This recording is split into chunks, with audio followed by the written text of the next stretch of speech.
We're making some progress, and hopefully it's not too confusing or overwhelming to understand that we have hardware, software, and operating systems, and that even though it can get a little bit technical talking about motherboards and processors, that there's only a couple of things we have to remember if we're going to purchase a computer to understand what we need. The next thing we need to talk about, though, is computer memory, and this can really get people confused. So let's see if we can, again, take it from the top, make it very general, but also make it so you can understand what computer memory is about. Computer memory is just like yours. You have memory, and your memory allows you to remember or recall information. That's exactly the same thing that computer memory does. A couple of different categories of computer memory include read-only memory, or ROM, and this can't be written to or erased. This is like permanent. It's built into your computer. It's important because that's what contains startup information. Before you even get to all of the other components we've been talking about, when you power on a computer, it reads the ROM memory, and that's what gives it the instructions on kind of how to finish up the startup process.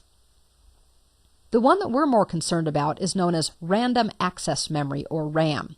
This is a type of memory that you can read from and write to. But it is temporary. It's only saved until the computer is turned off. And we'll talk about why that's important here in just a few seconds. It's also important to realize the computer storage is not the same as computer memory. Computer storage is something like the hard drive or a CD. Memory is ROM and RAM. So let's talk about this thing called the hard drive. The hard drive is typically internal, and it's permanent or offers long-term storage. So think again back to yourself. You have short-term memory and long-term memory, and stuff that you need to remember for a long time. Hopefully you've committed to long-term memory so that you can recall it not only in the next few moments, but next year, next week, or next month. Remember that the hard drive is not the same as memory. This is actually considered storage. Hard drives are usually measured in gigabytes, and this is something that has changed over time, but now we measure hard drives in gigabytes. The larger the number, the more storage you have. It's kind of like the number of shelves in a library. Now let's think about that analogy for just a second. If I live in a small town, maybe there are 10 bookshelves in the library. Obviously, that can't hold as much as the Library of Congress that has thousands and thousands of shelves. So your hard drive is like a bookcase. You put the book up there, you may not need it for a week or a month or even a year, but you know that it's still on the bookshelf when you need to go get it. When you need to retrieve it, you can go to the shelf, you can pull the book off, and you can get the information that you want. Likewise, when we save something to a hard drive, using that as storage, we can go to the hard drive at any time, today or next year, pull off the information that we want as well. Now that, of course, is different than RAM memory. Remember that the hard drive is storage, but RAM memory is not. This is temporary, sometimes called volatile or short-term. It's not for long-term storage. If you want to keep something a long time, you had better not keep it in RAM memory, because as soon as the computer goes off, that information will be lost. This is short-term. RAM can hold file-specific data, like if I'm typing a letter, until I actually save it, that will be held in RAM memory. But it also can contain computer instructions. So likewise, when the computer is trying to figure out what it needs to do, those will temporarily be held in RAM memory. When the computer is turned off, RAM is cleared or reset, so it is not a storage place.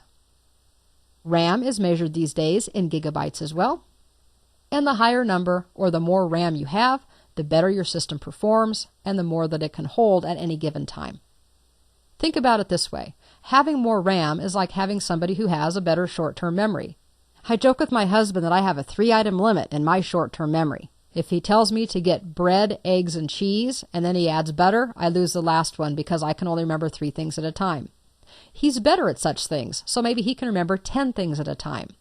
That in some ways makes him a little bit more efficient, because he can remember a few more instructions or directions at any given time without having to go back and look it up. RAM memory is exactly the same. But how does this actually affect you and the way you work on your computer? More RAM means several things.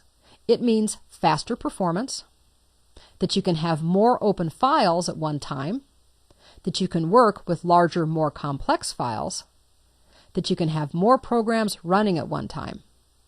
And like having a table to study from instead of a desk or holding a book on your lap, the more RAM you have, the better. Well, let's talk about this for just a second. You get faster performance because instead of having to feed the computer one instruction at a time, the RAM can hold multiple instructions, so the computer can simply access it faster. Likewise, that's why you can have more than one file open at a time, and they can be very complex files because that can be held in temporary memory. Let's go to my analogy though. Let's say that you need to go and you need to study, but you get to the library and the library is filled up. Now remember, the library has shelves and shelves of books. That's your hard drive.